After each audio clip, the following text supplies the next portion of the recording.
هنتكلم النهارده ان شاء الله عن بذور الشيا وعن دورها في التخسيس وفي سد الشهيه ودورها كمان في حرق الدهون. بذور الشيا تعتبر كنز قدامنا مش واخدين بالنا منه، وهنعرف مع بعض طريقه الاستخدام الصحيحه والجرعه المناسبه والمده كمان اللي انت هتمشي عليها.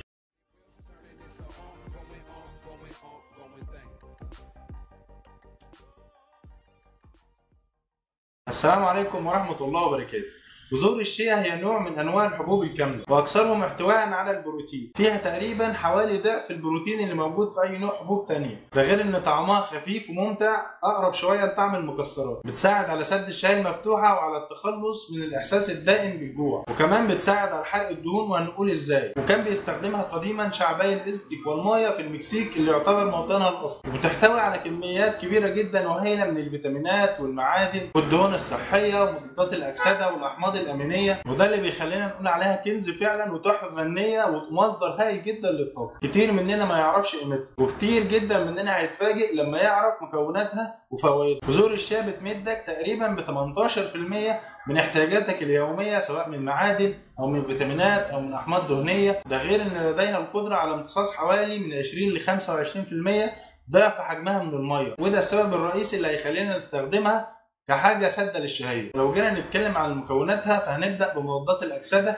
هنلاقي ان فيها فيتامين A وفيتامين C وفيتامين E، والفيتامينات دي اللي بتخلي بذور الشيا لها القدره كبيره جدا على التخلص من حوالي 70% من الجذور الحره في الجسم، والجذور الحره دي اللي تعتبر مسببه السرطانات ومشاكل البشره اللي بتؤدي الى ظهور الشيخوخه المبكره. لو جينا نتكلم عن انواع وكميه المعادن اللي موجوده فيها فهنلاقي ان هي بتحتوي على الكالسيوم اللي بيمثل حوالي 18% من مكوناتها. فيها كالسيوم حوالي 5 اضعاف الكالسيوم اللي موجود في الحليب. مش بس كده، ده فيها كمان معدن اسمه البورون، والمعدن ده مهم جدا في توزيع الكالسيوم ووصوله للعظم. وجود الكالسيوم فيها هيساعدك انك تتخلص من التهابات المفاصل ومن هشاشه العظام ومن آلام الركبتين ومن آلام المفاصل. ومش بس كده، ده الكالسيوم له دور مهم جدا في هضم الدهون اللي بناخدها في وجباتنا اليوميه. فيها حديد اللي بيمثل حوالي 10% من مكوناتها. فيها حديد تقريبا 3 اضعاف الحديد اللي موجود في السبانخ، فده هيكون مناسب جدا لاي حد عنده انيميا وبيعمل ريجيم او عايز وزنه يخس. غير ان فيها بوتاسيوم قد البوتاسيوم الموجود في صباعين موز، الى جانب كمان وجود حاجه زي المغنيسيوم اللي هيساعدنا كتير جدا في تظبيط مستويات الضغط والسكر في الجسم. ومن هنا اقدر اقول ان هي مناسبه جدا لمرضى الضغط ومرضى السكر، ولكن اللي ما بياخدوش ادويه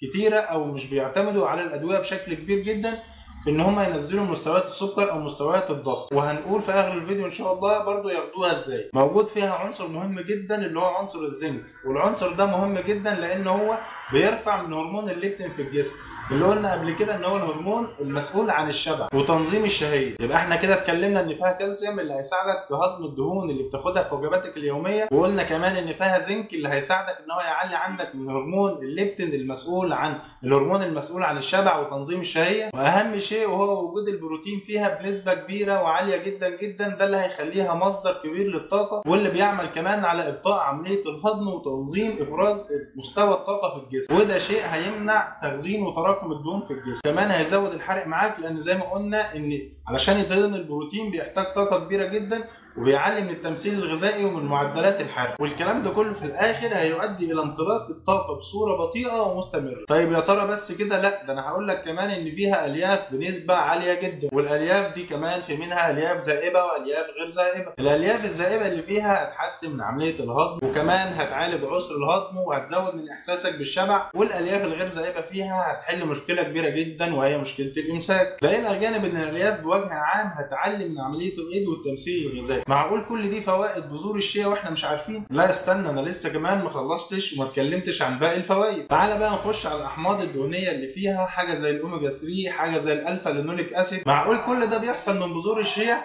لا، ومش بس كده، دي كمان بينتج عنها حمض اميني مهم جدا اسمه التريبتوفان، اللي بيحسن من عمليه الهضم والقدره على النوم. وقلنا قدرتك على النوم فده هيقلل من انتاج هرمون الكورتيزول، ده غير زي ما قلنا قدرتها الهائله جدا على امتصاص الميه، وده حاجة مهمة جدا لو انت راجل رياضي، فهتخليك تحافظ على درجة رطوبة جسمك، وكمان هتزود معدلات التمثيل الغذائي عندك والحرق، وتخليك قادر ان انت تعمل تمارينك الرياضية اكتر من الوقت اللي انت معتاد عليه وبمرونة كبيرة جدا. طيب بعد ما اتكلمنا عن فوائدها وعن اللي هي بتعمله في الجسم، تعالى بقى نتكلم عن طريقة الاستخدام الصحيحة والجرعات المناسبة والمدة اللي انت لازم تستخدمها فيه. بصراحة طريقة الاستخدام انت لو جيت دخلت على النت ودخلت استخدام بذور الشيا فهتلاقي اكتر من 100 طريقة، ولكن هي الطريقة احسن وافضلهم هي الطريقة البسيطة السهلة. اولا الجرعة المناسبة ليك انت عشان تستخدمها للتخسيس او لفقدان الشهية او لزيادة الحرق بدون ما تأذي نفسك وبدون اي اضرار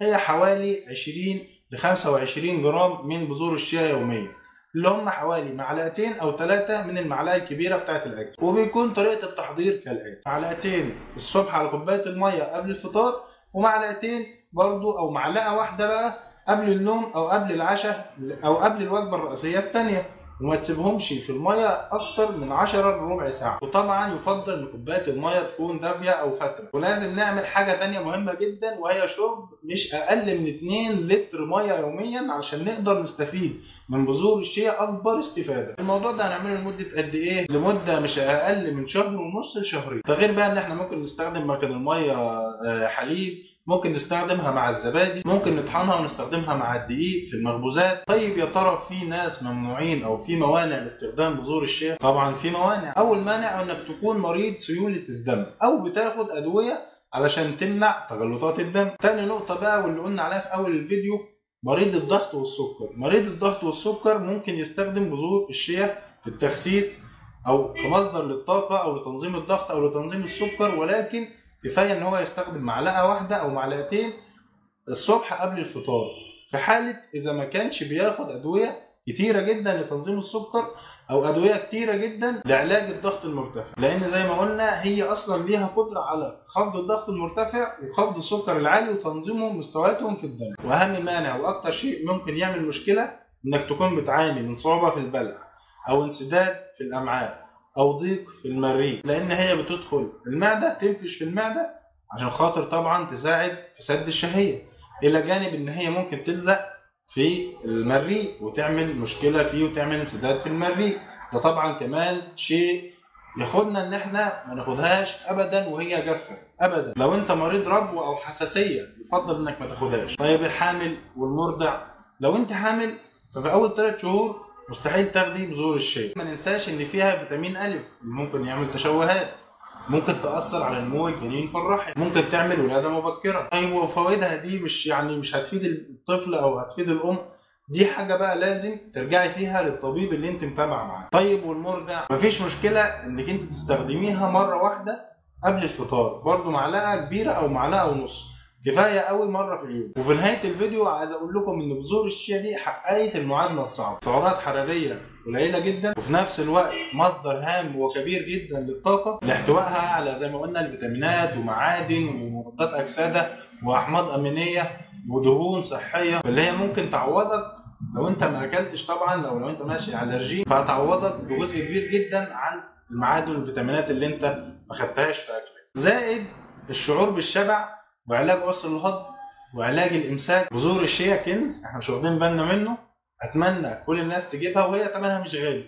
التمن منها بحوالي 25 جنيه، واعتقد ان التمن كفيل جدا ان هو يقعد معاك شهر كامل.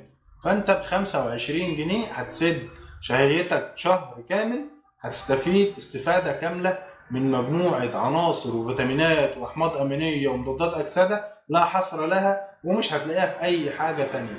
دي كانت الغذاء مصدر الطاقة الرئيسي عند شعبين كاملين، شعب الاستك وشعب المايا اللي كانوا موجودين زمان في المكسيك، واللي دلوقتي انت عرفت ان هي كانت ليه مصدر رئيسي عندهم للطاقة بعد كل الفوائد والاستخدامات اللي احنا قلنا عليها. اتمنى اكون وضحت كل شيء عن بذور الشيا وعن استخدامها في التخسيس وعن فوائدها، ولو في اي سؤال او اي استفسار اتفضل سيبه تحت في التعليقات، وانا كالعادة في أسرع وقت هكون مجاوب عليه إن شاء الله. وأشوفكم في حلقة جديدة، والسلام عليكم ورحمة الله وبركاته.